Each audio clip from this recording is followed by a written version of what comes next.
Assalamualaikum warahmatullahi wabarakatuh. Alhamdulillahirabbil alamin. Pagi ini kita bisa berjumpa kembali lewat YouTube dengan pelajaran mapel fikih untuk kelas 11 IPA dan kelas 11 IPS. Mohon perhatikan nanti kita menerangkan tentang bab mahar. Ya, kemarin kita sudah mempelajari tentang pernikahan dan hukumnya dan rukun dari pernikahan. Untuk pertemuan ini kita membahas tentang mahar. Ya, untuk mahar saya terangkan dulu rangkaiannya yang nanti kita akan pelajari. Yang pertama mahar, nanti saya pertama akan menerangkan tentang pengertian dari mahar. Terus yang kedua tentang hukum memberikan mahar. Yang ketiga tentang dasar hukum mahar yang terdapat di surat An-Nisa ayat 4. Yang keempat tentang ukuran mahar. Nah, ukuran di sini apakah harus mahar itu apakah harus mewah, apakah harus sederhana, apakah nanti bagaimana, nanti kita bahas. Selanjutnya tentang macam mahar.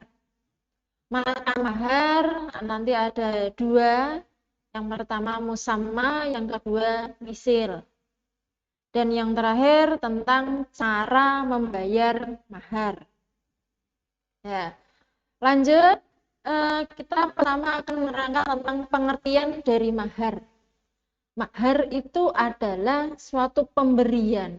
Nah, suatu pemberian wajib dari suami kepada istrinya sebagai tanda cinta, sebagai tanda hibah kepada istrinya. Itu mahar. Jadi mahar itu hukumnya wajib. Ya, wajib diberikan. Tidak harus berupa barang-barang yang mahal, tidak. Boleh berupa jasa. Contoh tentang mengajari Al-Quran. Nah, kalau barang ya tidak harus mewah. Sepasang sandal saja sudah cukup, seperangkat alat sholat saja sudah cukup. Itu mahar. Yang penting apa? Dari istri di sini menerima dan ikhlas pemberian mahar dari suami. Itu tentang pengertian dari mahar. Hukumnya wajib. Jadi mahar hukumnya wajib dan yang diberikan tidak harus barang, boleh berupa jasa. Selanjutnya tentang dasar hukum mahar. Dasar hukum mahar di sini terdapat di surat An-Nisa ayat 4. Bismillahirrahmanirrahim. Wa atun nisa asoduqatihinna nihlah. Yang artinya bayarlah mahar kepada perempuan yang kamu nikahi sebagai tanda hibah atau tanda cinta. Ketika kita cinta terhadap seseorang, ketika kita mau memberikan suatu barang, ya mesti barang itu memang ya harus yang disukai. Oh, misal ulang tahun ya, yang disukai apa? Apalagi ini suatu pernikahan. Suatu pernikahan, mahar, ya. Karena yang diberikan itu adalah yang istri yang harus disukai karena istri adalah yang dicintai. Makanya di sini sebagai tanda hibah dari surat An-Nisa ayat 4 tadi.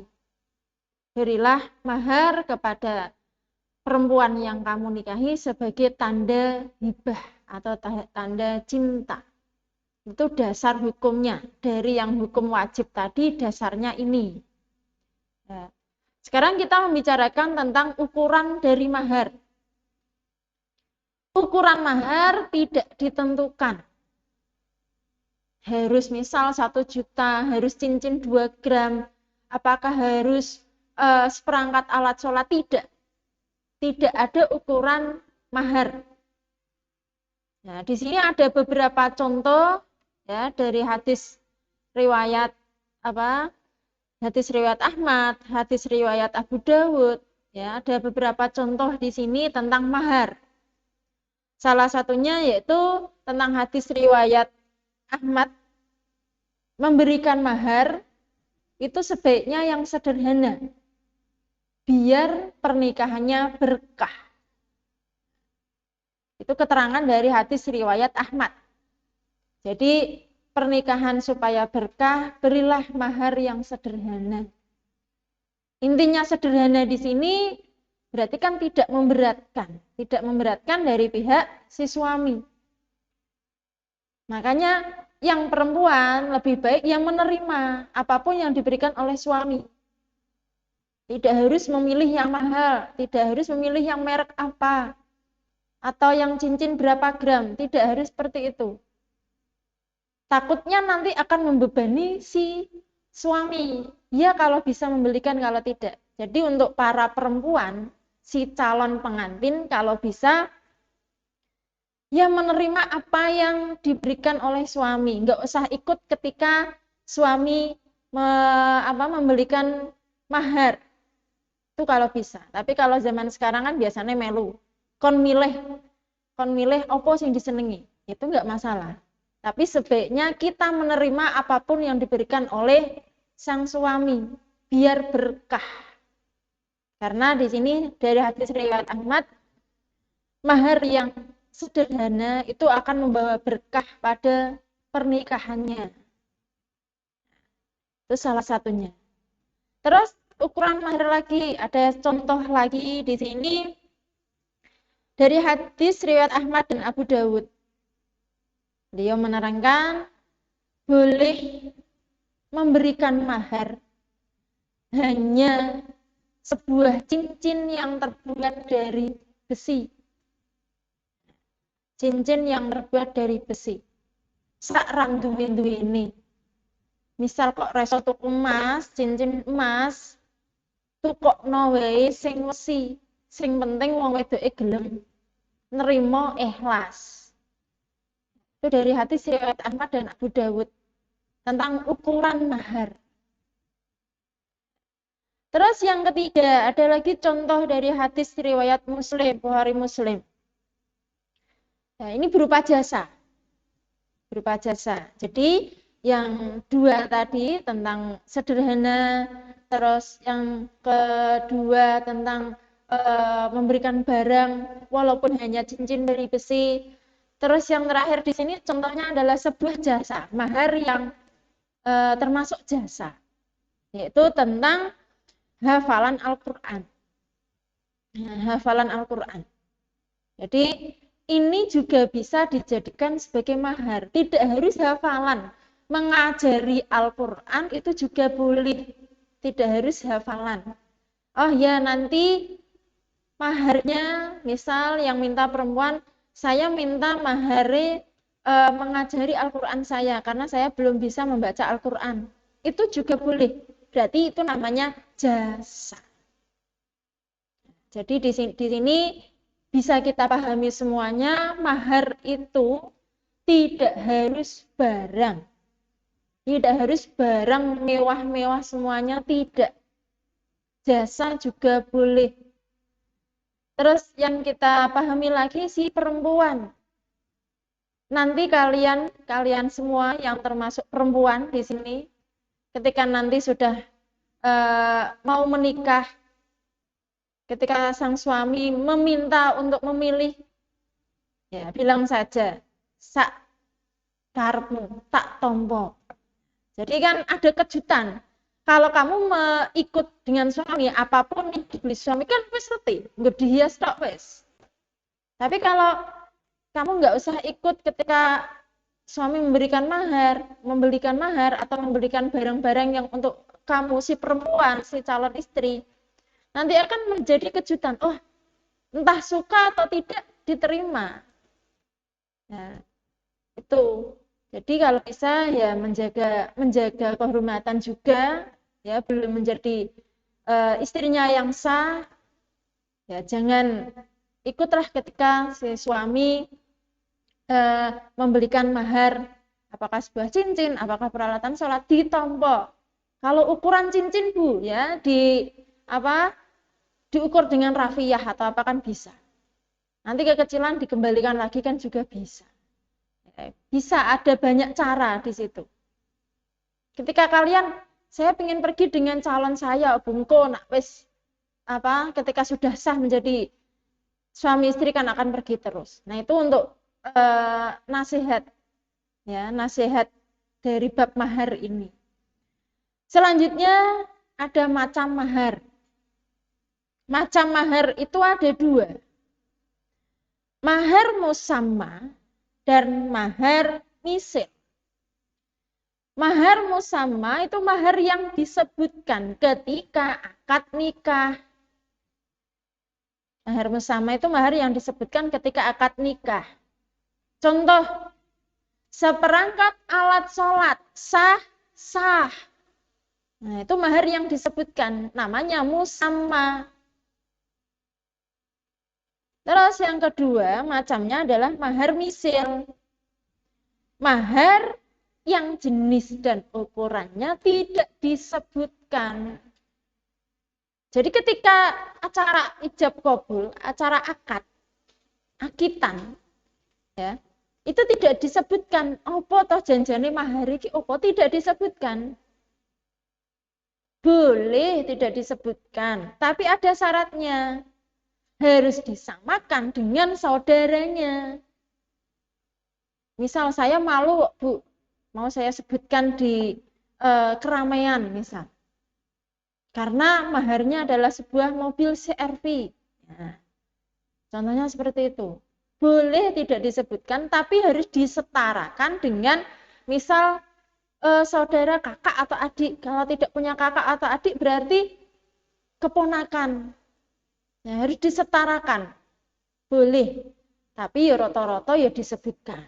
Walaupun hanya seperangkat alat sholat, nggak tambahi mobil CR-V ya apa-apa. Itu.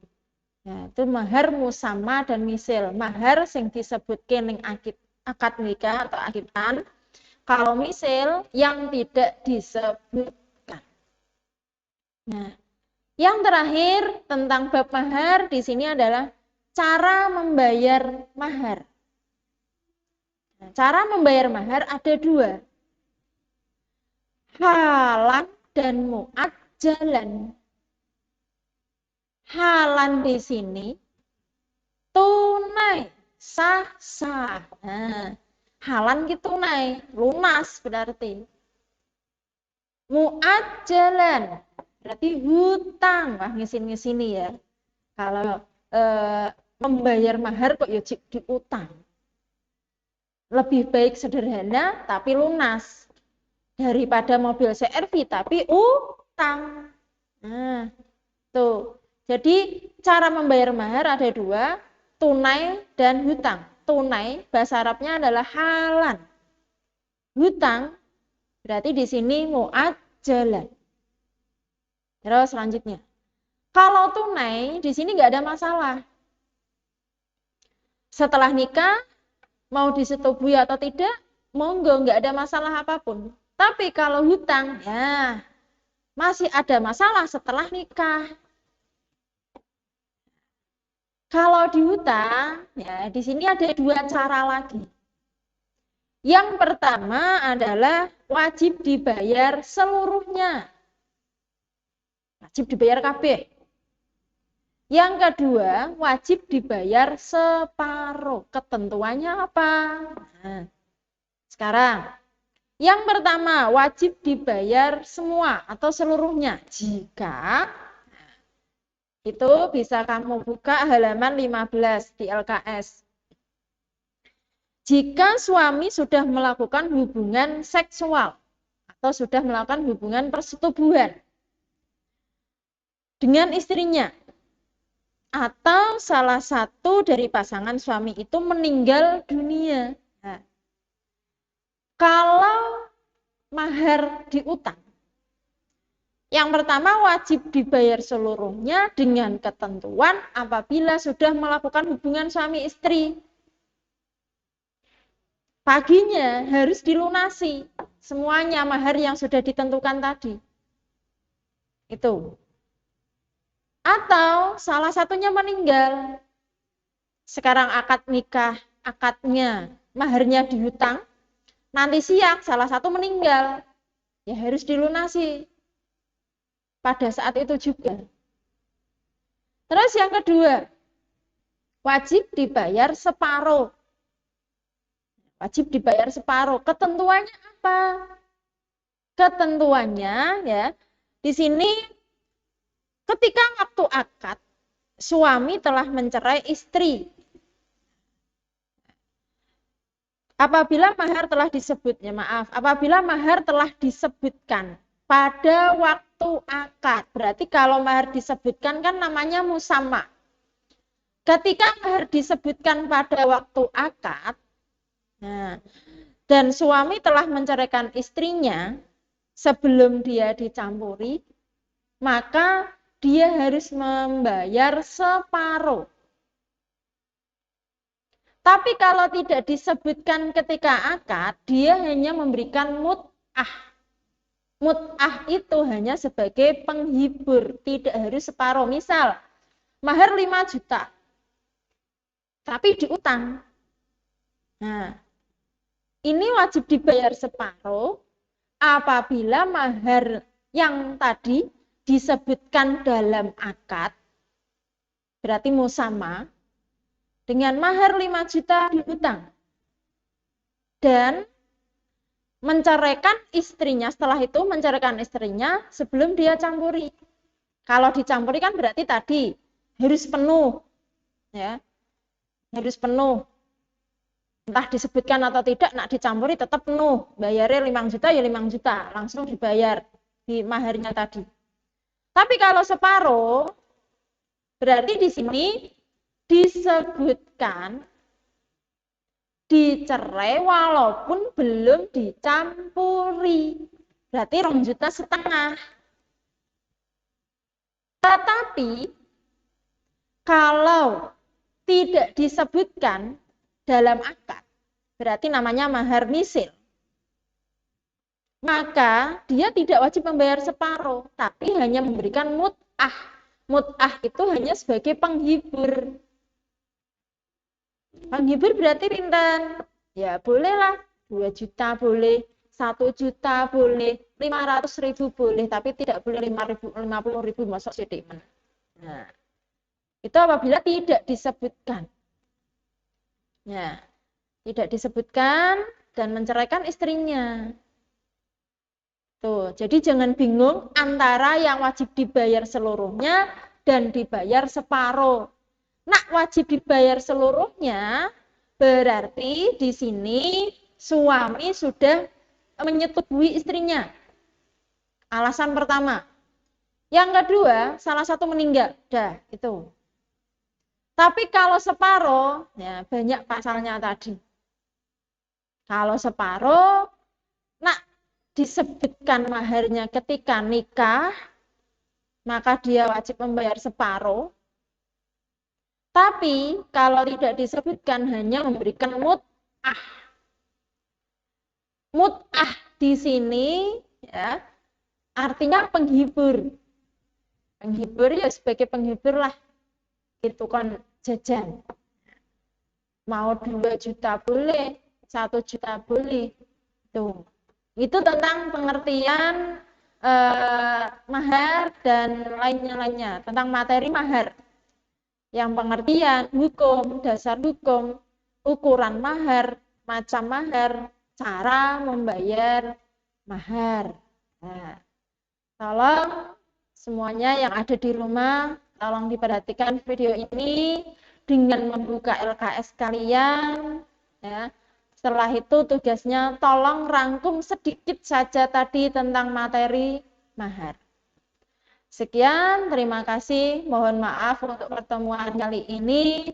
Wassalamualaikum warahmatullahi wabarakatuh.